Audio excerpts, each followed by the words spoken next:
Dans cette vidéo, je voudrais clarifier ce que c'est que la loi de la vibration et quel rapport elle pourrait avoir avec le principe de l'abondance. Alors qu'est-ce qu'on a déjà entendu sur la loi de la vibration? C'est que tout est énergie, tout vibre, il y a une vibration, une fréquence. Chaque fois qu'il y a une vibration, il y a aussi une notion de fréquence. Tout ça, ça peut nous évoquer beaucoup de choses. J'ai envie de la comparer, cette loi de la vibration, à quelque chose que l'on connaît tous, la radio par exemple. On sait bien que lorsqu'on veut écouter une émission de radio, eh bien, il faut caler le poste sur la fréquence de l'émission de radio, sinon on va rien capter, on va capter autre chose. Alors si on considérait que chaque chose émet une fréquence, quelle que soit sa forme, c'est-à-dire que nous, on émettrait une fréquence, mais on recevrait aussi des fréquences. On est à la fois comme des émetteurs et des récepteurs. Alors si par exemple, je souhaite accueillir l'abondance dans ma vie, si je ne me règle pas sur la fréquence de l'abondance, je vais jamais recevoir l'émission qui vient de l'abondance, de ce principe. Je vais recevoir autre chose. Alors, je vais donner des exemples plus concrets.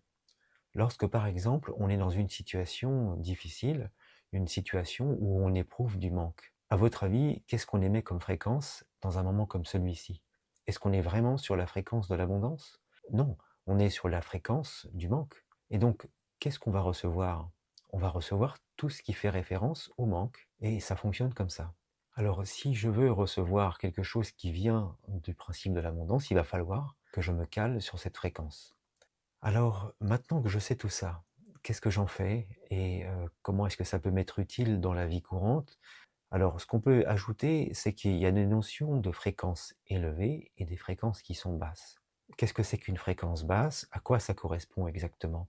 Par exemple, lorsqu'on ressent des sentiments comme la peur, eh bien, ce sont des sentiments, ce sont des fréquences qui sont relativement basses. Ce sont des fréquences assez lourdes, assez basses. La fréquence de la peur, des doutes, lorsqu'on vit le manque notamment. On est dans des fréquences basses. Par contre, quand tout va bien, quand on est joyeux, quand on est heureux, quand on a tout ce qu'il nous faut, quand on est dans un sentiment d'abondance, avec une pleine lucidité ou pas d'ailleurs, eh bien nos fréquences sont plus élevées.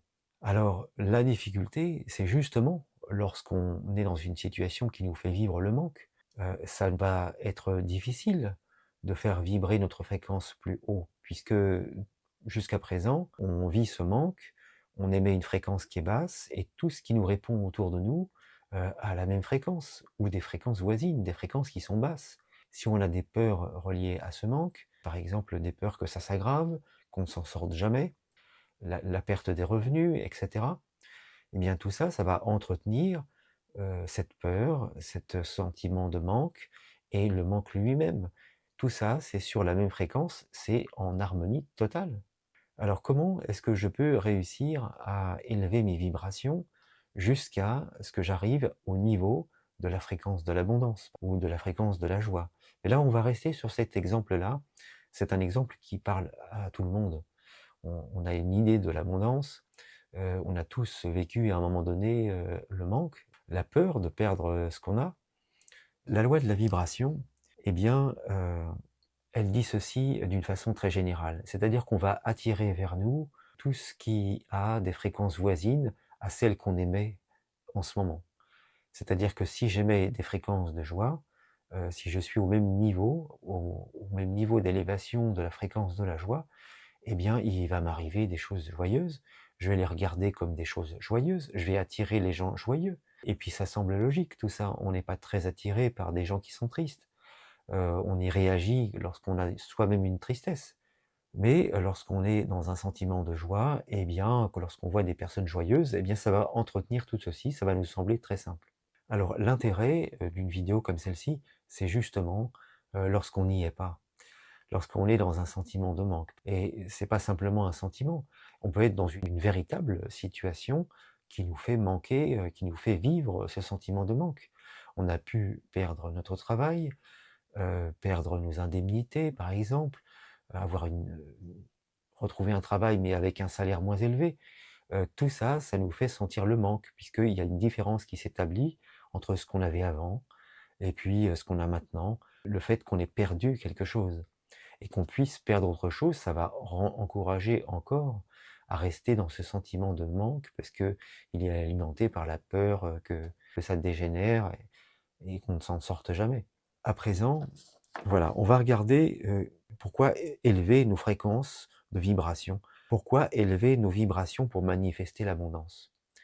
À quoi ça va nous servir? Pourquoi les élever déjà? Parce que l'abondance, elle a une fréquence plus élevée que le manque. Le manque, ce sont des fréquences qui sont basses, donc il va falloir qu'on s'élève jusqu'au niveau de l'abondance. Et dès qu'on y sera, eh bien ça semblera plus facile en fait de manifester cette abondance. Plus on va s'en rapprocher, plus ça va nous sembler facile. Plus au contraire on se laisse descendre parce qu'on écoute ces pensées qui nous viennent et qui nous font rester dans ce sentiment de perte, de manque, de désespoir, alimenté par des croyances on peut avoir aussi. Et bien, voilà, plus on se laisse aller, plus c'est facile de se laisser aller et de se laisser descendre. Après, c'est d'autant plus difficile de remonter. Mais plus on commence à remonter, eh bien, plus on remonte, plus on remonte, plus on remonte, plus ça devient facile. L'idée, c'est déjà que de comprendre qu'est-ce que c'est que des fréquences plus élevées. Eh bien, on va dire que la confiance, ce sont des fréquences, ça correspond à une fréquence qui est plus élevée que le désespoir. La gratitude, l'amour, la paix, la foi en la vie en général. Hein, la foi, c'est quelque chose qui ne s'appuie pas sur quelque chose de concret, justement. La foi, c'est qu'on a confiance simplement, parce qu'on a la certitude, c'est une croyance, bien sûr. Hein, mais on peut avoir la croyance qu'on va s'en sortir, que ça ne peut pas durer, qu'on va y arriver. Et tout ça, ça va nous maintenir à des fréquences plus élevées, ou ça va nous empêcher de descendre. Chaque fois qu'on va s'élever un peu plus, eh bien, on va accéder à des fréquences, on aura des retours de ce qui nous arrive, qui seront en correspondance avec ces fréquences qui s'élèvent. On est parti de fréquences basses, on sentait le manque profond, et là, tout d'un coup, on se met à espérer un peu. Nos fréquences remontent, et on commence à voir des choses qui arrivent. Alors, il faut être patient, bien sûr, et il faut persévérer. Quand les vibrations sont élevées, eh bien, on va constater qu'il y a des synchronicités, il y a des choses qui se passaient pas avant avec des fréquences plus basses. Ce genre de choses-là, qui correspondent à des fréquences élevées, eh bien, elles vont se passer parce que nos fréquences se sont élevées à leur niveau. Si on a des blocages, si on a des croyances, eh bien, elles auront tout simplement moins de force.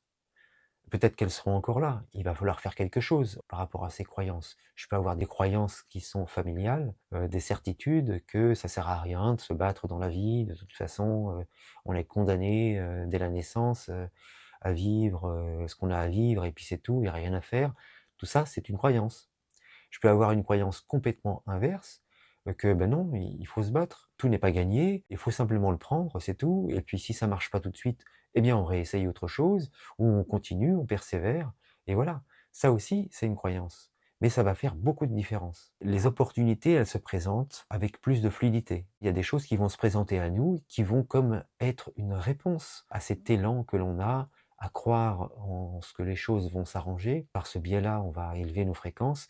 Eh bien voilà, là encore, c'est une réponse qui va nous arriver. On va commencer à sentir quelque chose de bienveillant comme une réponse, et ça va être encourageant tout ça. Plus on va s'élever dans les fréquences, plus on a des retours en correspondance, et plus on va avoir cette croyance qui va se renforcer, puisque là, on va commencer à voir des effets. Donc ça va renforcer cette croyance, ça va lui donner plus de prise. C'est pas encore tout à fait gagné, mais c'est jamais perdu. Alors on continue dans ce sens. Élever sa vibration, c'est vraiment passer d'un mode à un autre. On était dans le mode je subis ma vie, je peux rien faire, je peux rien changer. Et puis là, on va passer dans un mode où je vais commencer à créer ma réalité. Hein, je vais commencer à agir concrètement pour changer quelque chose dans ma vie. Avant de chercher à élever nos fréquences, eh bien, il faut s'intéresser à tout ce qui peut les faire baisser. Si on supprimait tout ce qui fait que nos fréquences baissent, déjà ce serait énorme. Tout à l'heure, j'ai parlé de croyances. Il y a des croyances qu'on appelle limitantes, parce qu'il y a des croyances qui sont bonnes également. Là, je parle des croyances qui sont négatives, qui vont nous limiter, qui vont nous empêcher d'avancer. Alors ces croyances, ça peut être de cet ordre-là. Je ne mérite pas l'abondance, je ne mérite pas d'y arriver. Parce que peut-être que j'ai entendu ça toute ma vie. On est dans un milieu social et puis on peut avoir la croyance qu'on est condamné à rester dans ce milieu social toute notre vie et que ça changera jamais. Ça, c'est une croyance. Il faut lutter à tout prix, durement pour réussir. Si jamais je ne fais pas des efforts surhumains, je ne pourrai jamais réussir. Je ne peux pas avoir à la fois la sécurité et la liberté. Donc la sécurité d'avoir des biens, qui me condamnent à travailler, à me battre pour les garder, et puis la liberté d'en jouir, voilà. Je peux avoir des comment dire? Des croyances comme celle-ci, qui vont faire que, beh, à chaque fois que je vais me rapprocher de l'abondance, du fait de gagner quelque chose, d'améliorer ma vie, eh bien, il y a cette croyance qui va me limiter, qui va me bloquer, parce que, attention, je vais perdre ma liberté. Voilà la croyance de fond. Encore une fois, il va être important, à un moment donné, de se pencher sur ces croyances-là, d'observer quelles sont-elles. On n'a pas tous les mêmes croyances, elles se rejoignent beaucoup pour la plupart. Il est important de les identifier. Et puis il y a aussi des croyances qui peuvent nous le dire tout simplement, les autres y arrivent, mais pas moi. Il y a peut-être une croyance qui fait que, ben moi non, je vais jamais y arriver. Pour les autres, j'y crois, j'admets ça. J'admets que les autres puissent y arriver, puissent, atteindre une certaine abondance. Mais moi, je vais pas y arriver. Il y a une croyance qui fait que moi, je mérite pas ça. Ce sont des pensées qui sont souvent inconscientes. Elles créent, des fréquences qui résistent à tout ça, puisque toutes ces pensées, elles sont reliées à des fréquences, bah, devinez-le, qui sont basses. Donc qui sont pas du tout au niveau de fréquence de l'abondance. Donc elles vont nous maintenir dans ce niveau bas, où on ressent le manque et tout ce qui est relié à tout ça. Et ça va renforcer encore plus ces croyances.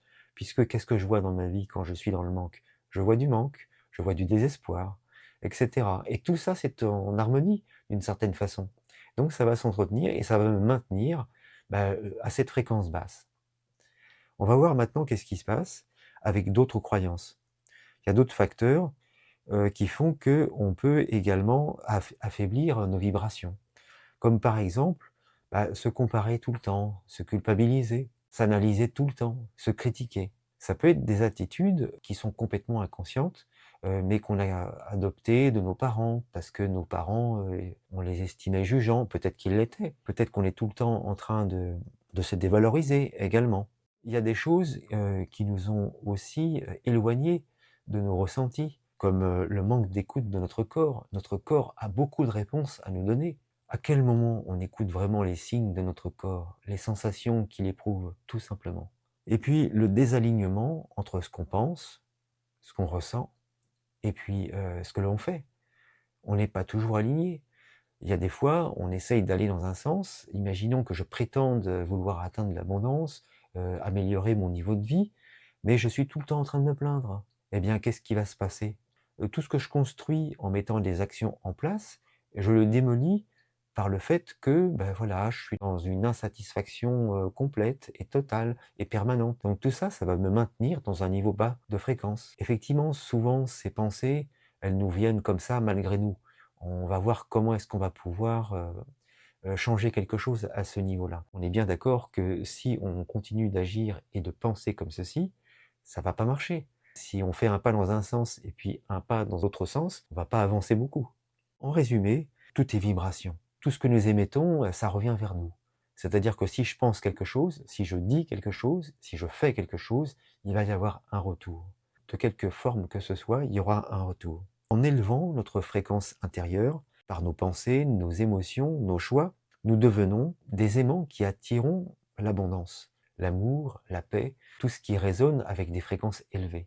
Tout ça, j'espère que ça vous donnera envie d'en savoir un petit peu plus. Je vais faire une deuxième vidéo dans laquelle je vais vous montrer concrètement comment est-ce que vous allez pouvoir tout simplement déjà observer comment vous fonctionnez en ce moment. Qu'est-ce qui fait que vos fréquences sont à ce niveau-là? Qu'est-ce qui fait qu'elles ne sont pas plus élevées?